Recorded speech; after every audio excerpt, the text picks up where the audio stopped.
আমি আমার একটি ব্যক্তিগত গবেষণাপত্রের সামারিটা আপনাদের কাছে একটু উত্থাপন করতে চাই। আপনাদের জন্য একটা সাধারণ প্রশ্ন, আয়েশা সিদ্দিকা এই নামটার সাথে আপনারা পরিচিত? এই নামটা শুনলে আপনাদের কাছে কি মনে হয়? এটা কি খুব সাধারণ একটা নাম, না আমাদের কাছে সম্মানের একটি নাম? সম্মানের একটি নাম। আয়েশা সিদ্দিকা মিন্নি এই নামটা শুনলে আপনাদের কাছে কেমন মনে হচ্ছে? একই রকম মনে হচ্ছে? না, জঘন্য। দুইটা নামের মধ্যে আয়েশা আছে, কিন্তু নাম দুইটা কি আমাদের কাছে একই রকম মিন করে? করে না। এই আয়েশা সিদ্দিকা মিন্নির কেসকে বাংলাদেশের পত্রিকা কিভাবে হেডলাইন দিয়েছে এইটার উপরে আমার একটা গবেষণাপত্র প্রকাশিত হয়েছে, এবং এইখানে আমি 20টা পত্রিকার 20টা করে হেডলাইনকে অ্যানালাইজ করে দেখিয়েছি যে কোন পত্রিকা এই নামটা কিভাবে উচ্চারণ করেছে। সেক্ষেত্রে এটা খুবই র্যান্ডমলি আমি 20টা পত্রিকা চ্যাটজিপিটিকে বলেছি বাংলাদেশের প্রসিদ্ধ 20টা পত্রিকার নাম দাও, সে 20টা পত্রিকার নাম দিছে। এবার আমি বলছি প্রত্যেকটা পত্রিকায় আয়েশা সিদ্দিকা মিন্নির কেসটা যে নিউজ করেছিল এটার 20টা করে স্যাম্পল নিয়ে আসো। সে 20টা করে স্যাম্পল নিয়ে আসছে। এখানে সব মিলিয়ে হলো 400 স্যাম্পল। 20টা পত্রিকার 20 করে 400 স্যাম্পল। আয়েশা সিদ্দিকা শব্দটাকে যদি নেগেটিভলি ব্যবহার করা হয় তাহলে সেইটা ইসলাম বিদ্বেষ। আয়েশা অথবা আয়েশা সিদ্দিকাকে নেগেটিভলি যদি এটাকে অ্যানোটেট করা হয় তাহলে সেটা ইসলাম বিদ্বেষ। এবং পত্রিকা যদি কোনোভাবে শুধু আয়েশা অথবা শুধু আয়েশা সিদ্দিকা ব্যবহার করে থাকে সেটা মুসলিমদের বিরুদ্ধে সরাসরি যুদ্ধ ঘোষণা।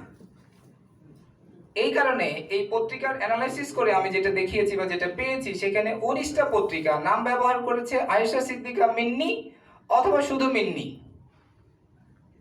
কিন্তু একটি পত্রিকা তার 20টা স্যাম্পলের মধ্যে 10টি ব্যবহার করেছে আয়েশা, একটি ব্যবহার করেছে আয়েশা সিদ্দিকা। এটা একাডেমিক রিসার্চ, এটা আমার ব্যক্তিগত বক্তব্য অথবা কোনো পত্রিকার কলামও না, একদম একাডেমিক, যেটা একাডেমিক মেথোডোলজি ফলো করে স্ট্যান্ডার্ড একটি রিসার্চ জার্নালে পাবলিশড একটি আমার কাজ। এবার আপনারা কি বুঝতে পারতেছেন যে 20-এর মধ্যে 11টা আয়েশা অথবা আয়েশা সিদ্দিকা ব্যবহারকারী পত্রিকাটা কে? বুঝতেছেন? এটা সন্ত্রাসবাদ।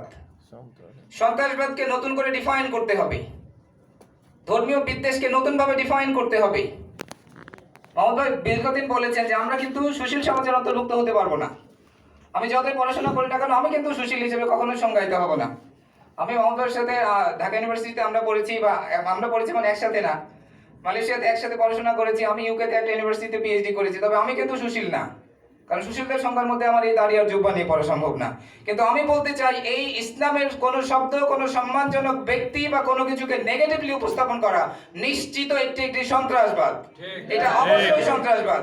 এটা প্রয়োজনে বাংলাদেশের আইন সংশোধন করে সন্ত্রাসবাদের নতুন আইন করতে হবে। তার সাথে আরো একটি বিষয়, আমি ক্যাম্পাসে দীর্ঘদিন কাজ করেছি, যারা আমার ছাত্রছাত্রী আছেন তারা আমাকে চিনেন।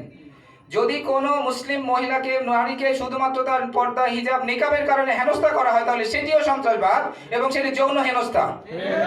এবং আমার ইউনিভার্সিটির যেই শিক্ষকরা এগুলো বলেছিলেন, আমরা বহুত আন্দোলন সংগ্রাম করেছি, আমি তাদেরকে ওপেনে থ্রেট দিয়েছি বাংলাদেশ থেকে বের করে দিব আপনাদেরকে। তো তাকে বের করতে না পারলেও তার মূল মাদারকে বের করতে পেরেছি আমরা, আলহামদুলিল্লাহ। তো বাংলাদেশে এই সন্ত্রাসীদের নতুন করে সংজ্ঞায়ন করতে হবে, আইনগত ফ্রেমওয়ার্কের মধ্যে এনে এদের সন্ত্রাসবাদের কারণে আইনগতভাবে তাদেরকে ট্রায়াল করার আইন করতে হবে। এই সন্ত্রাসবাদ তারা দীর্ঘদিন চালিয়েছে। সর্বশেষ আরেকটু সময় নিচ্ছি, কারণ আমার এই ইস্যুগুলি অত্যন্ত রিলেভেন্ট। গত সপ্তাহের পত্রিকার 2টা হেডলাইন বলি আপনাদের। একটা পত্রিকা হচ্ছে যারা হেডলাইন করেছে, এটা হচ্ছে 11 জানুয়ারির কেস, সেই হাইকোর্টের দ্বিতীয় বিয়ে বা একাধিক বিয়ের ব্যাপারে একটি বিষয় গিয়েছে এবং সেখান থেকে রায় এসেছে। এই রায়কে কিভাবে পত্রিকা পোর্ট্রে করেছে আবার একটু দেখেন। একটি পত্রিকা হেডলাইন দিয়েছে সালিসি কাউন্সিলের অনুমতি ছাড়া দ্বিতীয় বিয়ে নয়। তার মানে আগে ছিল যে সালিসি কাউন্সিলের অনুমতি ছাড়াও দ্বিতীয় বিয়ে করা যাবে, এবার কোর্ট থেকে রায় এসেছে যে সালিসি কাউন্সিলের অনুমতি ব্যতীত দ্বিতীয় বিয়ে করা যাবে না। তাই মনে হচ্ছে না? আরেকটি হেডলাইন বলি, একাধিক বিয়ের অনুমতি প্রক্রিয়া স্বেচ্ছাচারী নয়। হাইকোর্ট আসলে বলছে এইটা সালিসি কাউন্সিলের অনুমতি ছাড়া বিয়ে নয়, এটা আগে থেকেই আছে, এটা নতুন কোনো রায়ও না। দ্বিতীয় বিয়ে আমি প্রমোট করি না ব্যক্তিগতভাবে, আমি বিয়ে নিয়ে কাজ করি, ফ্যামিলি নিয়ে কাজ করি। যার সামর্থ্য আছে বিয়ে করেন, ইসলাম এটা জায়েজ আছে। এই ব্যাপারে নেগেটিভ যে বক্তব্য দেবো তার ব্যাপারে আমার বক্তব্য হবে, কিন্তু আপনি এটা কিভাবে প্রোটেক্ট করছেন?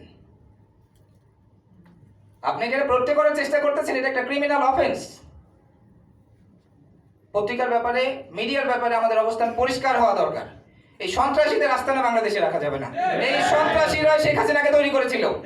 শেখ হাসিনা তৈরি শুধুমাত্র ছাত্রলীগের আমাদের কিছু 5,000 টিচাররা তৈরি করে নাই, একে তৈরি করেছে, সবচেয়ে বড় ভূমিকা পালন করেছে এই পত্রিকায়, মিডিয়া। সেক্ষেত্রে আমাদের সাহসী মিডিয়া, সত্যের প্রতীক আমার দেশ, সেটি সামনে এসেছে।